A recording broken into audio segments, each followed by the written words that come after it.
Hello दोस्तों, नमस्कार।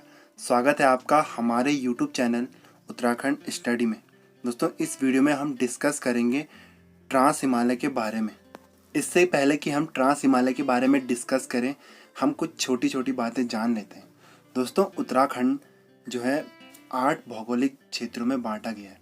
इनमें से पहला गंगा का मैदानी क्षेत्र, तराई क्षेत्र, भाबर क्षेत्र, शिवालिक क्षेत्र, दून क्षेत्र, लघु या मध्य हिमालय क्षेत्र, उच्च या महान हिमालय क्षेत्र और लास्ट में ट्रांस हिमालय क्षेत्र।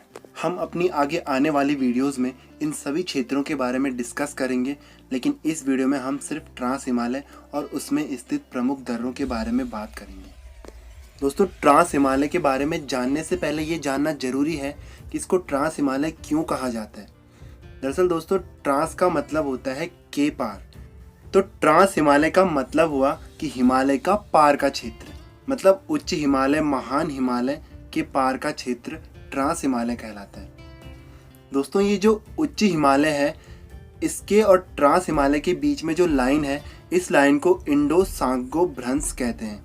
आपकी परीक्षा में पूछा जाता है, नोट कर लीजिए कॉपी पे। दोस्तों, ट्रांस हिमालय का अधिकांश भाग तिब्बत में पड़ता है, लेकिन जो भाग उत्तराखंड में पड़ता है वो उत्तरकाशी, पिथौरागढ़ और चमोली तीनों जिलों में ही पड़ता है। ट्रांस हिमालय 20 से 30 किलोमीटर के क्षेत्र में फैला है और इसकी एवरेज ऊंचाई की बात करें तो ये 2500 से 3500 मीटर तक है। ट्रांस हिमालय की पर्वत श्रेणियों को जैक्सर कहा जाता है और उत्तराखंड के अधिकांश दर्रे इसी ट्रांस हिमालयी क्षेत्र में आते हैं। अब हम दर्रों की बात करते हैं। दर्रों की बात करने से पहले हम ये जान लेते हैं कि दर्रे होते क्या हैं। दोस्तों, दरअसल दो पर्वतों के बीच का जो मार्ग होता है उसे हम दर्रा कहते हैं, और पहले इन्हीं दर्रों से दो देशों के बीच या दो राज्यों के बीच व्यापार होता था। दोस्तों, दर्रे ज़्यादातर अंतर्राष्ट्रीय सीमाओं पर या दो राज्यों की सीमाओं पर ही होते हैं, लेकिन कुछ दर्रे हैं जो सिर्फ एक ही जिले के अंदर पाए जाते हैं। उनके बारे में हम आगे डिस्कस करेंगे। तो दोस्तों, आइए जान लेते हैं कि सबसे पहले पिथौरागढ़ और तिब्बत के बीच जो दर्रे हैं वो कौन कौन से हैं। आप एक कॉपी पे नोट करते हुए चलिए ताकि परीक्षा के टाइम पे आपको रिवीजन करने में आसानी हो। इनमें है दारमा, नवीधुरा, मानस्या, लंपिया, ऊंटा जयंती और लेवी। और दोस्तों, जो सबसे इम्पोर्टेंट दर्रा है वो है लिपुलेख दर्रा। जो आपको ये लाल बिंदी दिख रही है, लिपुलेख दर्रा यहीं पे है। लिपुलेख दर्रा नेपाल, चाइना और इंडिया के बॉर्डर पर है। अब बात करेंगे हम चमोली और तिब्बत के बीच स्थित दर्रों की।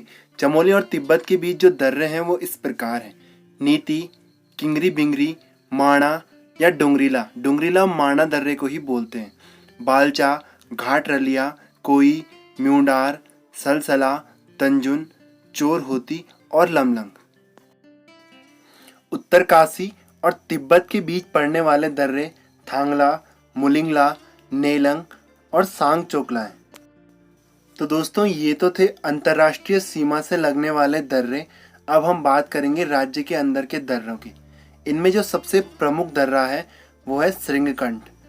बहुत बार परीक्षा में पूछा भी जाता है।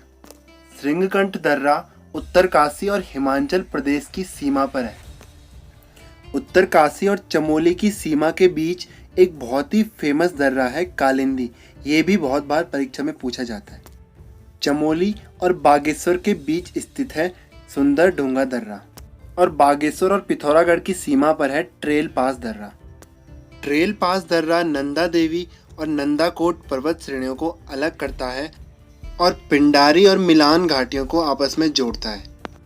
पुराने समय में इसे पिंडारी कांडा भी कहते थे, लेकिन 1830 में कुमाऊं के डिप्टी कमिश्नर GW ट्रेल यहाँ पहुँचे और तब से इसका नाम ट्रेल पास पड़ गया। ट्रेल पास दर्रा ट्रैकिंग के लिए काफ़ी मशहूर है। इसके बाद चमोली और पिथौरागढ़ की सीमा पर जो दर्रे स्थित हैं उनका नाम है बाराहोती, मार्चियोक, टोपी धूंगा और लातूधुरा। वहीं चंपावत और पिथौरागढ़ की सीमा पर स्थित है लास्पा दर्रा। पिथौरागढ़ में दारमा व ब्यास घाटी पर सिनला दर्रा स्थित है। तो दोस्तों, इस वीडियो में हमने ट्रांस हिमालय और उत्तराखंड के प्रमुख दर्रों के बारे में जाना। आने वाली वीडियो में हम उच्च हिमालय या महान हिमालय के बारे में जानेंगे। अगर आपको ये वीडियो पसंद आई हो तो चैनल को सब्सक्राइब करें और वीडियो को लाइक ज़रूर कीजिएगा। तो दोस्तों अगली वीडियो में फिर मिलेंगे।